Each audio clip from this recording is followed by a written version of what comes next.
Cristo está comigo, me dá paz no meio do terror, pois confio em seu poder eterno, não me cansa junto ao meu Senhor, sobrepassa todo entendimento, a perfeita paz do Salvador. Seu amor por mim é infinito, dá-me sempre o que é melhor.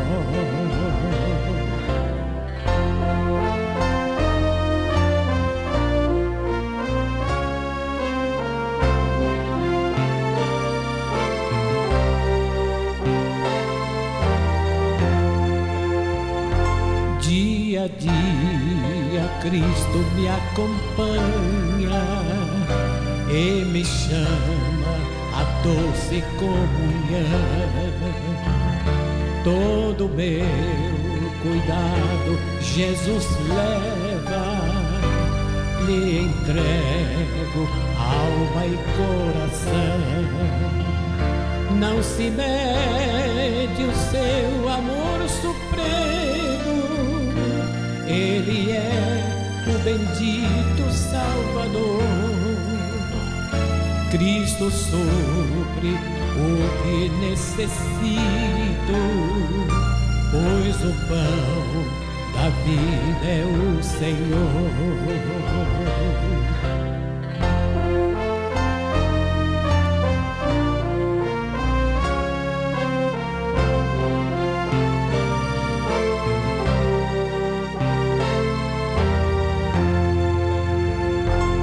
Senhor, me ajuda neste dia a viver de tal maneira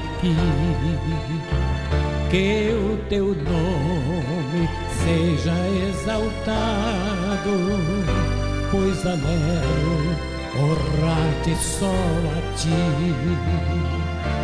Lá na destra do teu Pai sentado, me sustenta na tribulação. As promessas dão-me o conforto, dá-me paz, sim, ao meu coração. Bom dia, que bom nos reencontrarmos nessa manhã de segunda-feira, hoje dia 6 de fevereiro. Hoje celebra-se o Dia do Agente de Defesa Ambiental. Parabenizamos a todos os profissionais que trabalham para o bem-estar e social de toda a sociedade. Outra vez estaremos ouvindo dentro de instantes o presbítero Natan. Ele é presbítero, dirigente de uma das nossas congregações no populoso bairro de Bodocongó 3. Ele estará hoje trazendo a primeira parte de uma mensagem muito importante e edificante para a sua vida espiritualmente. Eu acredito que você vai alimentar o seu coração através da palavra que receberemos por intermédio do presbítero Natan. Antes, desejamos fazer uma oração. Eu convido você a orarmos, intercedermos mais uma vez pela nossa pátria. Precisamos de orar, clamar, para que Deus abençoe o nosso país, abençoe as autoridades constituídas, abençoe a igreja, abençoe as famílias e nós possamos ver este país voltar à sua normalidade. Por isso eu convido você agora a curvar a sua fronte e juntos façamos uma oração. Pai, queremos te agradecer por esse dia que o Senhor está nos concedendo, começo de semana que o Senhor está nos concedendo. Obrigado por aqueles que estão conosco nessa oportunidade. E agora eu te peço uma bênção extensiva para a nossa pátria. Abençoa a nossa nação, as autoridades constituídas, a igreja, as famílias, para que nós possamos ter paz e vejamos este país voltar à sua normalidade. Portanto, ouve o nosso clamor, ouve a nossa oração e abençoe a nossa nação, em nome de Jesus. Amém. Você vai ficar agora com o presbítero Natan, trazendo a primeira parte desta mensagem que eu acredito vai falar profundamente ao seu coração.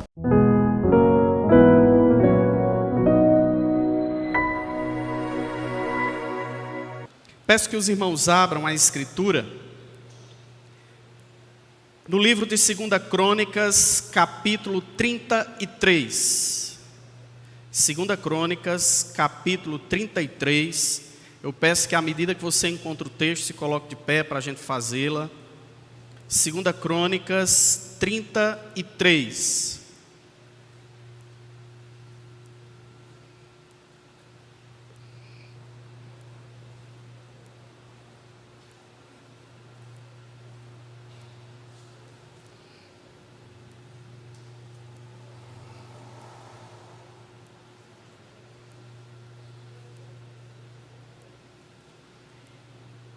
Diz assim: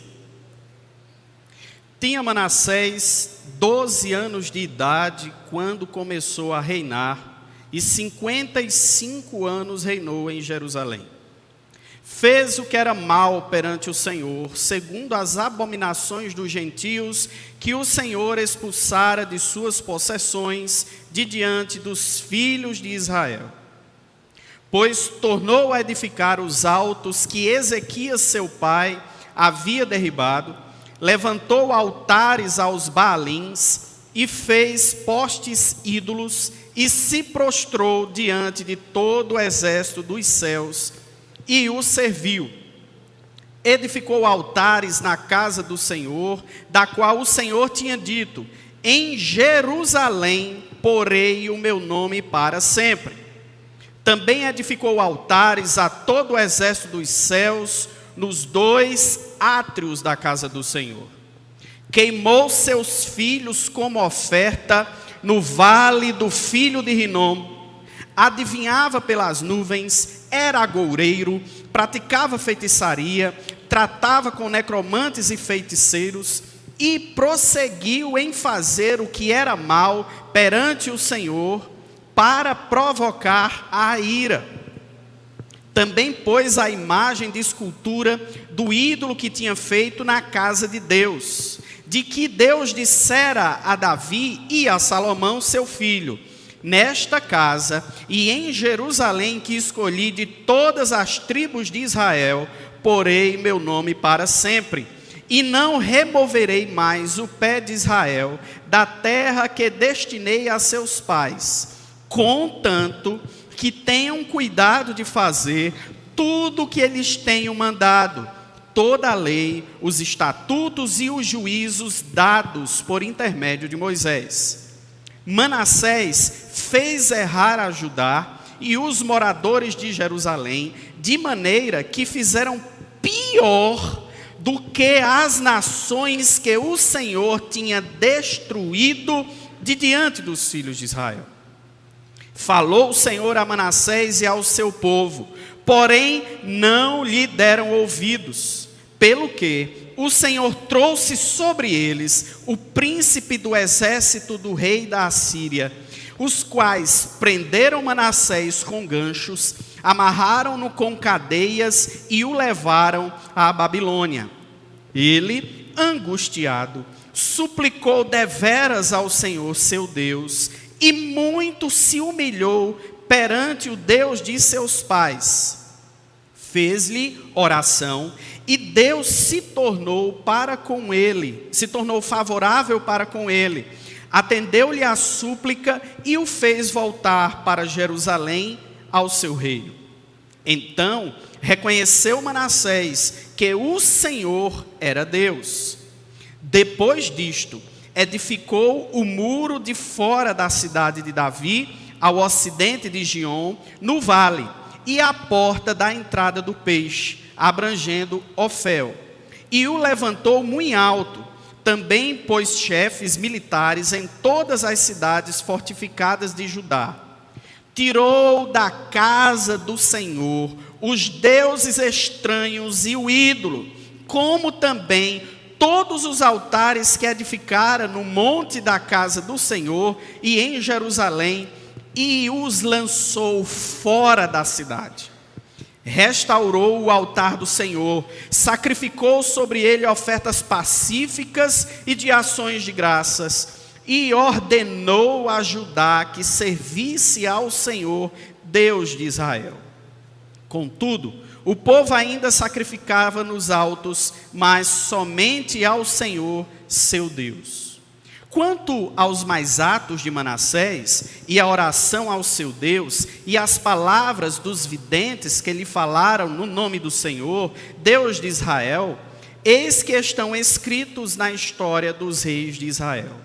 A sua oração e como Deus se tornou favorável para com ele, e todo o seu pecado, a sua transgressão, e os lugares onde edificou os altos, e colocou postes ídolos, e imagens de escultura, antes de que se humilhasse, eis que tudo está na história dos videntes.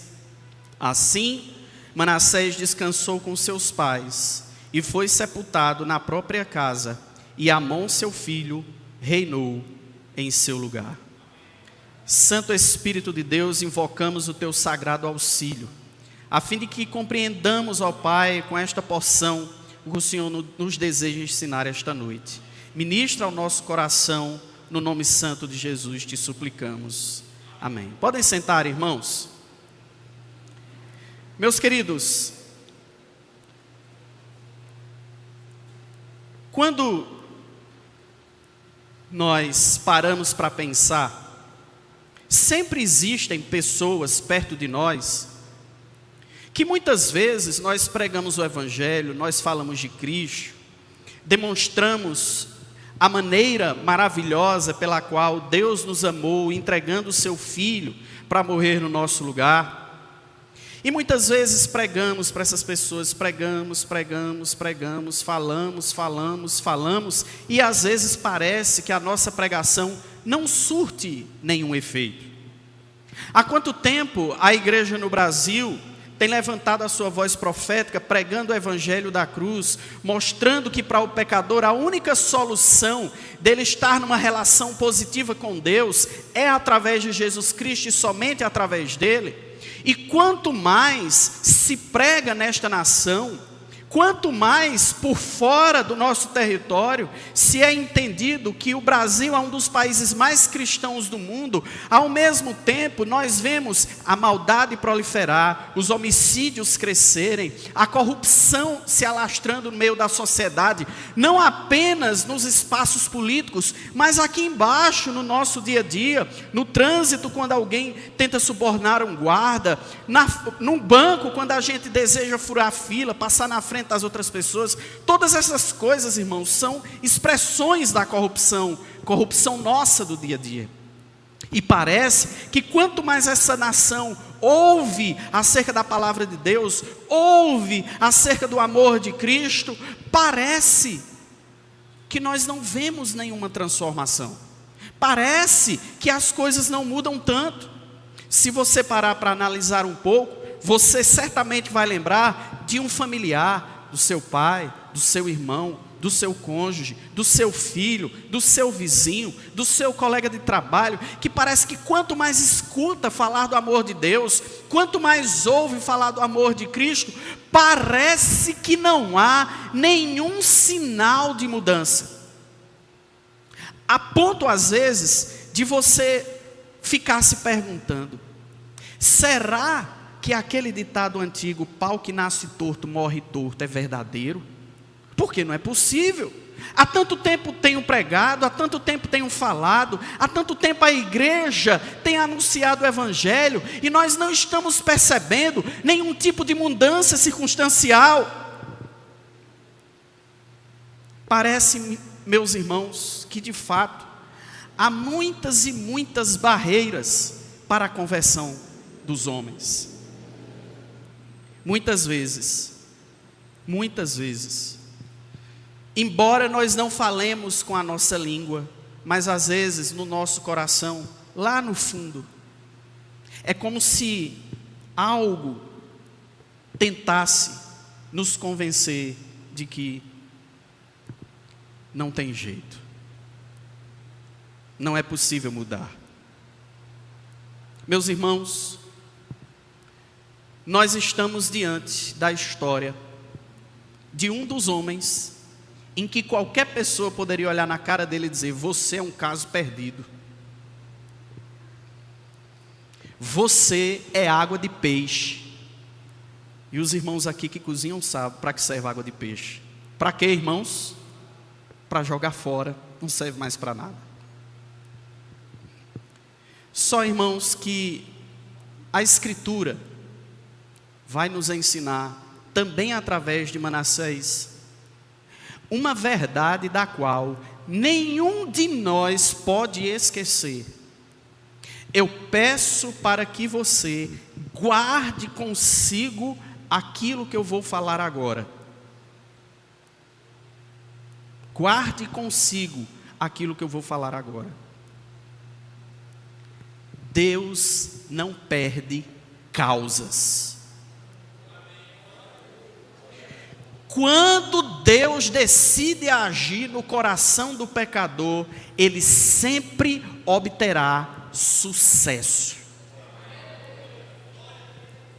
Não há vida da qual o poder do Evangelho, que é o poder de Deus, conforme nos ensina o apóstolo Paulo, não existe coração do qual o Espírito Santo não possa quebrar. Guarde isso com você.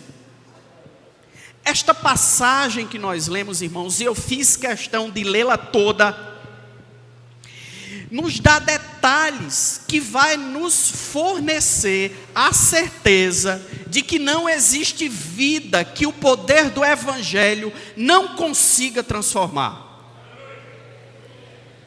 Nos próximos minutos, então, o meu objetivo é tecermos reflexões exatamente em cima do quão uma pessoa pode chegar no auge da sua malignidade, no auge do seu pecado.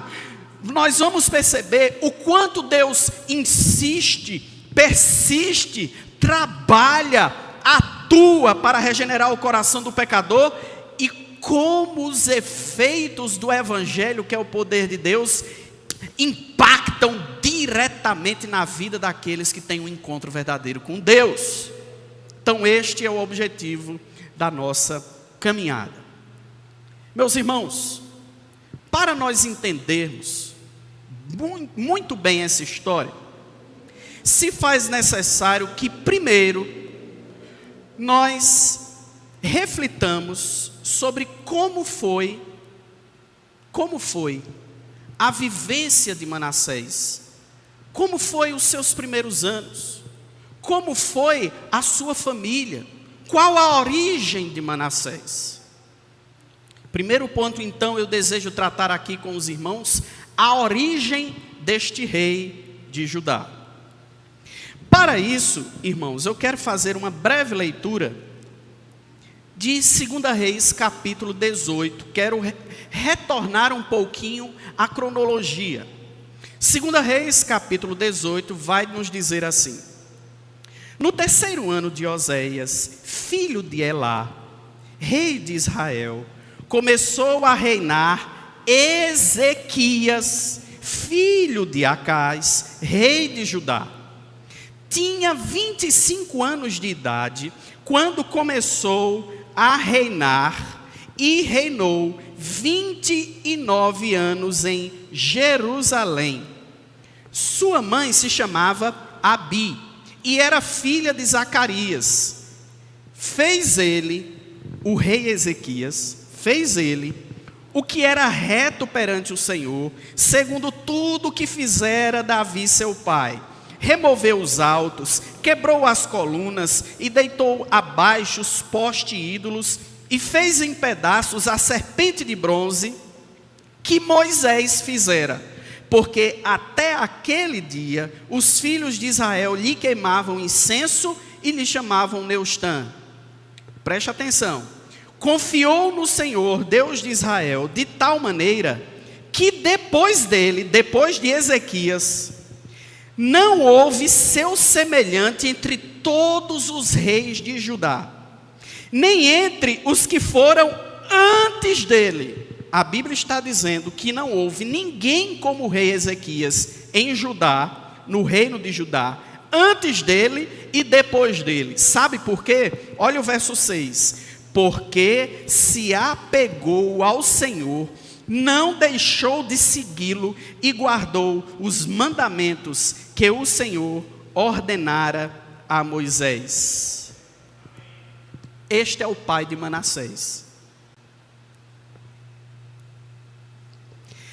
Portanto, irmãos, o primeiro detalhe que a gente pode, a partir das Escrituras, extrair, é que se tinha uma coisa que Manassés tinha dentro de casa, era um pai idôneo, um pai exemplo, um pai fiel, um pai crente. Se a gente parar um pouquinho, a gente vai lembrar de quantas vezes Ezequias, diante de um dilema, a escolha que ele tinha era orar a Deus. Lembre-se, ele adoeceu gravemente. O Senhor manda o profeta Isaías tratar com ele e diz: olha, diz a Ezequias que ele morrerá. O que foi que Ezequias fez, irmãos? A Bíblia diz que ele vira-se contra a parede, faz uma oração ao Senhor, seu Deus. E nós sabemos o resultado. O Senhor manda o profeta de volta e diz: olha, diz a Ezequias, eu ouvi a oração dele e lhe acrescentarei anos. Era um homem de oração, irmãos. Lembre-se de outra circunstância. Estava o rei, estava Sinaqueribe, em nome do reino da poderosa Assíria, estava ali circundando Judá. O exército era muito grande. A Assíria era a maior potência bélica daquele momento. Babilônia ainda estava engatinhando, quando a Assíria era uma potência. E a Assíria então sitia Jerusalém, diz coisas terríveis, horrores, não apenas contra o rei, como também contra Deus. Apenas de maneira sintética, quero lembrar-lhes de algo que os assírios falaram na pessoa do seu comandante. Ora, nós subvertemos todas as outras nações. Nenhum dos deuses das outras nações nos impediu de tomar cidades, reinos. Acaso o Deus de vocês vai nos impedir? Acaso o Deus de vocês é mais poderoso do que das outras nações? Preste atenção, Ezequias não bateu boca. Qual foi a decisão de Ezequias, irmãos? Mais uma vez, levanta um clamor ao Senhor seu Deus e diz: Deus, nos defende, defenda o teu povo, a nossa confiança está em ti, tu és o nosso Deus, nós somos o teu povo. E sabe o que foi que aconteceu, irmãos? Deus entrou com providência. Em uma noite, um anjo apenas matou mais de 145 mil soldados, desbaratou todo um exército, destruiu toda a ofensiva contra o povo de Deus, porque Ezequias, como líder, Ezequias, como rei, não confiava na sua força, não confiava no seu prestígio, não confiava na sua eloquência, confiava em Deus. Ora ao Senhor Deus, e Deus o livra. Atenção, Manassés tinha um pai de oração. Manassés tinha um exemplo dentro de casa que a própria Bíblia diz, e você leu, acerca do pai dele, Ezequias, que antes em Judá não tinha um rei como ele, e nem depois. E por quê? Porque o pai de Manassés apegava-se a Deus. Manassés era um homem que tinha, irmãos, um berço privilegiado. Manassés era esse homem. Mas aí vem algo muito interessante. Lembre-se do que eu vou dizer agora, porque isso também vai ter uma aplicação um pouquinho diferente mais à frente. Sabe o que significa Manassés? Esquecimento. Manassés significa fez esquecer, esquecer-se ou esquecimento. Isto tudo está na mesma raiz deste nome. Sabe o que foi que aconteceu com Manassés? Esqueceu-se dos bons exemplos de seu pai. E tudo que seu pai fez, nós vamos perceber que Manassés vai fazer completamente o oposto. Ele vai num caminho completamente diferente do seu pai. Aqui eu já quero, irmãos, trazer uma aplicação muito clara. Basicamente aquilo que nos foi dito aqui, e se os irmãos prestaram atenção até agora, desde os louvores que nós cantamos, as orações que foram feitas, eu não combinei com absolutamente ninguém sobre aquilo que eu vou falar essa noite. Mas se nós formos parar para pensar, tudo aquilo que foi dito se encaixa na reflexão que nós vamos fazer essa noite. E a primeira aplicação é: cuide dos seus filhos, papais. Filhos de crentes não são crentes. Cuide dos seus filhos, mamães. Filhos de crentes não são crentes. Pregue o evangelho para eles. Vivam, ouça o verbo, vivam o evangelho com eles. Ajam de tal maneira para olhar para seus filhos como o primeiro campo missionário que Deus lhe confiou. Manassés é a prova de que ter um pai crente em casa não o tornou crente necessariamente. Não o tornou. Nós vamos perceber, irmãos, que Manassés, ele sobe ao trono muito cedo. Se você der uma olhadinha aí no verso 1, rapidamente você vai perceber que ele tornou-se rei de Israel aos 12 anos de idade. Sabe por quê? Porque ele perdeu o pai logo cedo. Manassés perdeu o pai logo cedo.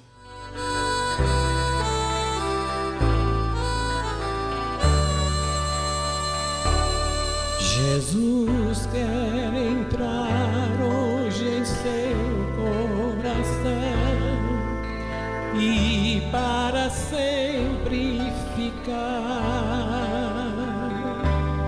pois nada o impede de dar-te o perdão quando deixares entrar. Já muitas vezes a porta esperou e agora ele volta a bater, querendo te dar salvação, paz e amor. Queres a Cristo aceitar?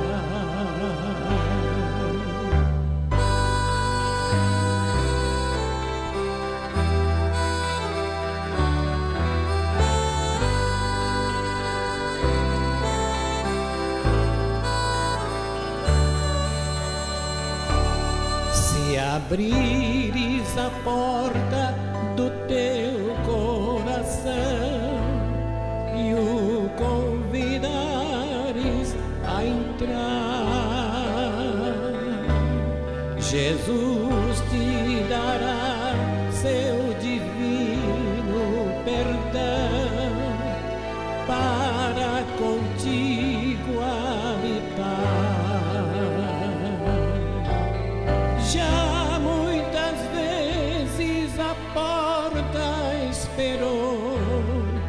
e agora ele volta a bater, querendo te dar salvação, paz e amor. Queres a Cristo atender?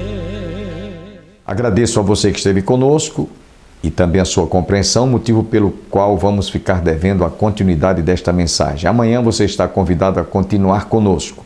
Que Deus abençoe a sua família, a sua vida e o seu coração e até amanhã, se Deus quiser.